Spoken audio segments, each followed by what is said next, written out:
What about you guys? The Qantas thing. Qantas CEO, what's his name? Alan, That prick. Yeah, Alan Joyce coming out. Well, let's just say that he's come out and said pretty much that if you want to fly Qantas internationally, that you need to be vaccinated to fly on his airlines. Now, if we look at the actual whole thing from what's the word, outside the box? Yeah, outside the box. Qantas technically owns Jetstar, so Jetstar's already on board. Think of it like that. Virgin's not going through the best of times at the moment, considering they almost went into administration. Beautiful. So Get another segment of the market. Virgin Get the the moment- anti-vaxxers. Virgin will at the moment take people with COVID, bro. They need the money. You got COVID and you want to fly with us. Virgin. It'll be an extra baggage fee. Oh, that's what I But was look, going to do. if Virgin, I think that if Qantas follows suit, Virgin will follow suit. Now, this will always depend on how the heavy-duty, bigger airlines follow suit, which is Emirates, Etihad, Singapore. From the reports that I read, Alan Joyce, he says, quote unquote, he spoke to his counterparts, his competitors, or he said his friends in the airline business, and they said that they would probably follow suit as well.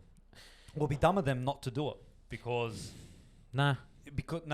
from a sense of it's not necessarily something to do with the vaccine itself. Okay, look, I get it. There's a whole left and right side to it when it comes to should I or should I not, what's in it, what's not in it, is it safe, is it not safe, and you can keep going on from there. It's more along the lines of, say something does happen on the airline,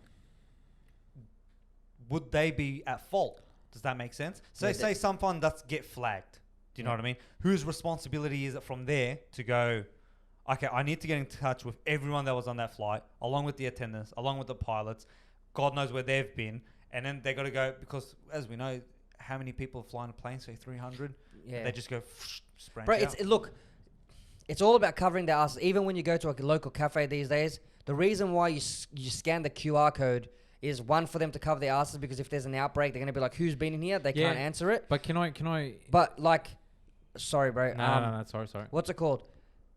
Sorry. Is it a shock that this is happening? I mean, we spoke about this topic a couple of weeks ago. We all knew that this was going to happen. I think we brought it up in the podcast saying that they're not going to be letting people fly without, I don't know if it was off air or on the podcast. I don't think it's a surprise that, Alan Joyce has come out and said that this week. Because you mentioned the QR code. Now, me personally, obviously, we all have lunch and you scan the code. Me, I have never put my name. I put my name down once because I had to pee in the pub, and that was the only place that I had to pee. Anyways, the point I'm trying to make is every time they make me write down information about myself, I never put my real name. I never give my real number. So, and the point I'm trying to make is, it's not really reliable. I'm sure I may not be the only one that's providing fake information, fake name, fake number. I think you are, bro. No, I'm sure I'm not, because I've got plenty of friends that I work with that tell me the same thing. Fucking group of model citizens, But your you know mates, what I mean? bro. Like I wanted to go towards a different angle and go, put my tinfoil hat on. Like, is it not? How convenient is it right now that they're literally forcing us to take this vaccination now? Not really. They're not forcing you. Well, I want to leave the country. Are you going to tell me all that? But see what it But is. it's They're the not. same. Sorry, Yeah, bro, no, sorry. you go. I was going to say, bro, it's the same thing as you getting a passport. I'm sure there's fucking some conspiracy nerd out there that goes, I don't want to do my passport. I don't want them to have a photo of me. I don't want to have that ID. But that's a prerequisite of you having to fly. And a prerequisite of you having to fly is that you have to be vaccinated. If you don't want to be vaccinated, you can't fly. See, That's right. So I'm stuck in Australia, and it's technically. Look, the way I see it, okay, again, I don't have enough information to say, okay, the vaccine is, I should take it, I shouldn't take it, because, again, it's not my field, and two, I don't have enough information because every day a new percentage comes out. Yeah. Pfizer's 95, and then Moderna is 92, and then it's like, it's like so slowly I can just probably go to like a convenience store one day and it's just going to be, can I have the 95% please? And it's like, oh, you run out, I'll take the 94 instead. Like, Would you like the home brand or do you want the actual brand? can I take no frills, brother? Nah, but like it's going to come to the point where it's like, you're going to have to take it to enjoy your life. They're not forcing it on you, but if you want the freedom of what the government's offering you or what businesses are offering you, you're going to have to take it. And unfortunately, that's just what it is, though. you know what I mean? You want to fly overseas? And again, we're only talking about Qantas here. Okay, we're talking Qantas, which I haven't flown with them Jetstar, in years. Virgin, whoever. Okay, I think the big impact will come if Australia starts to influence Emirates and Etihad and Singapore and your Malaysia Airways and whoever's Qatar. on. Yeah, Bro, whoever's look, on there. in my personal opinion, I think it will. I think it's only a matter of time before Emirates and all those other airlines say it, right? But I want you to put yourself in the shoes of Alan Joyce and Qantas. All right? And there's all these customers, all these people who are flying, but it's going to be like, let's look at it from people who don't see this as a whole conspiracy and that, you know, blah, blah. And they say, oh, bro, I'm not flying with Qantas. They let people who aren't vaccinated on the plane. I'm not flying with Qantas. You can look at it from a business perspective and how many people aren't going to. All right, you're going to get all the people going, yeah, bro, Qantas lets us fly without the vaccination, so I'm going to fly with Qantas. But a majority of people are going to be going, bro, this is for my safety. I'm not flying with Qantas because they don't want, they don't, not all the people on there are vaccinated. Does that make sense? No, it does make sense. It's a two-ended sword. It really is. That's what I mean. Like, there's a big division between the population. I'm sure there's a big percentage of people that are not willing to get this vaccination. Like, and I stand on that in that position. I don't want to get that vaccination. I want to ask you something, right? I'm well aware of the whole conspiracy around vaccination. I worked in a school where kids had to be vaccinated. Why don't you want the vaccination? I don't know what's in it.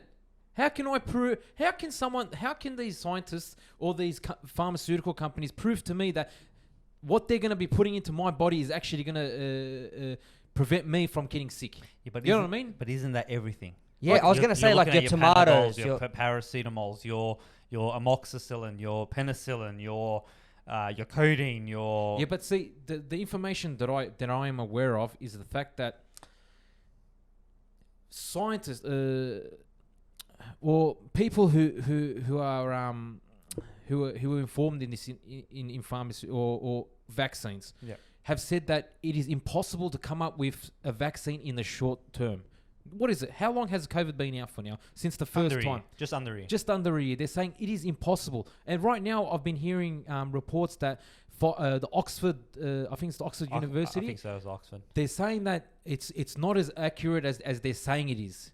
So it just goes to show you, like, it's just the facts that I'm being presented. You know what I mean? Like, I'm entitled to my opinion. It's just, like, from what I can see, like, of course, I'm not going to say I don't believe in everything. Like, I've got a conspiracy theory for everything, but it just seems too good to be true. Like, you know, you got guys telling me, like, it takes at least 2 years to come up with something. You got to consider that they've got to trial it. They don't, they got to consider short-term effects, long-term effects. How are they going to consider long-term effects? How do I know that this vaccine is not going to affect me in the long term? I understand that, but you know what I mean? It all goes off estimate. For